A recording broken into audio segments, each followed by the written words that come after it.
All right. Today, we're going to break down some seriously powerful and practical wisdom for living a meaningful life. And it comes from a bit of an unlikely source, the one and only Denzel Washington. We're going way beyond his movie roles to unpack his core principles for living a life filled with purpose and real impact. So, let's get right into it.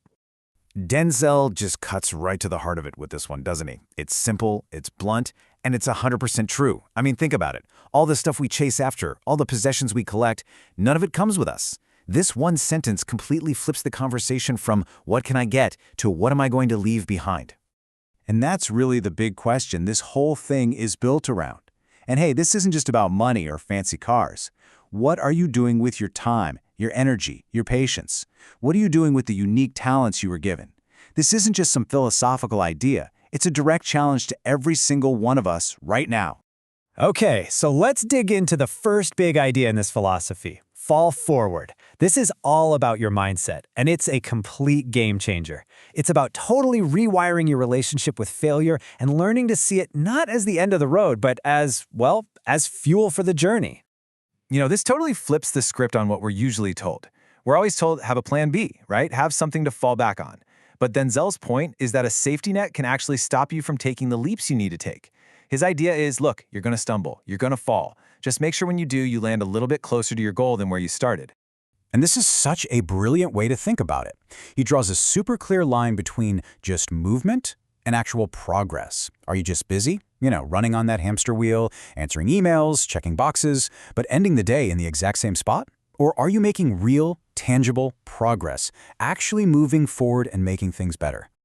And listen, this isn't just some nice theory he came up with. He actually lived it.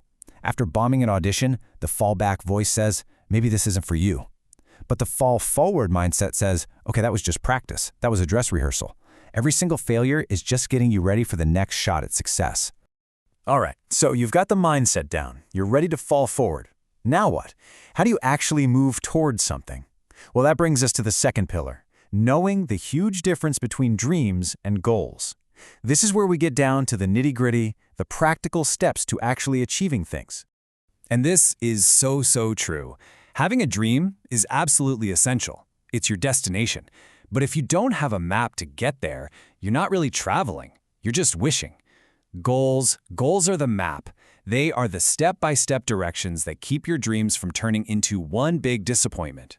And here's his framework. It's so simple, it's beautiful. First, you got to have the dream, the big vision. Then you break it down. What's the goal for this year, for this month, for today? And then you power the whole thing with two absolutely critical engines, discipline and consistency. Okay, let's just zoom in on those last two for a second because, honestly, this is where everything happens. Commitment, that's the spark. That's the excitement that gets you off the couch and to the starting line.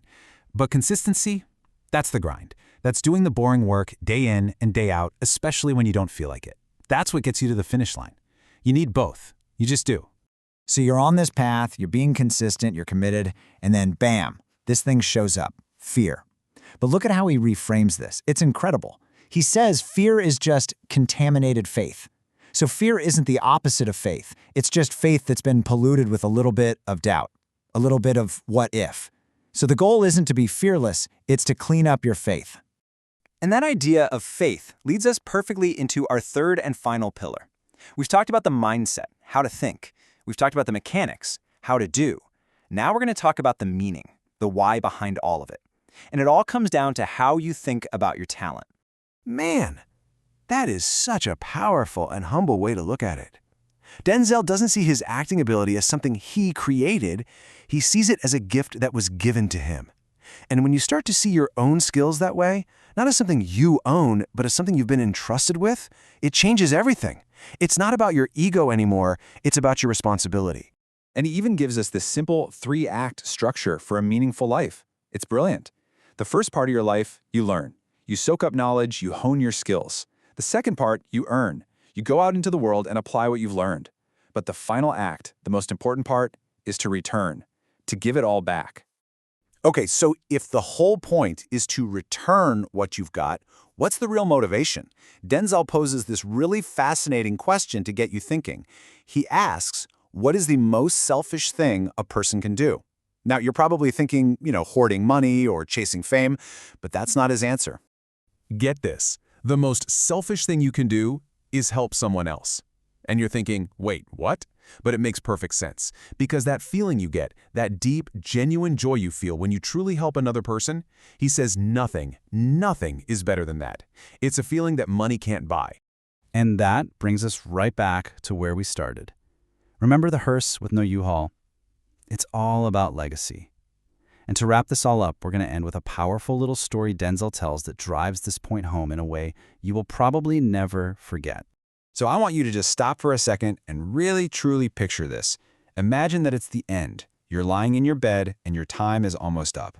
But you're not alone in the room. Standing around your bed are ghosts. But they're not just any ghosts. They're the ghosts of your unfulfilled potential. There's the ghost of the idea for that book you never wrote. The ghost of the business you were too scared to start. The ghosts of all the talents and gifts you didn't use. And they're looking at you and they're upset. Because you were the only person on earth who could have brought them to life. And you didn't. And now they have to go to the grave with you. So I'm just going to leave you with the same haunting question that Denzel leaves his audiences with. It's really the only question that matters when we talk about legacy. When your time comes, how many ghosts will be standing around your bed?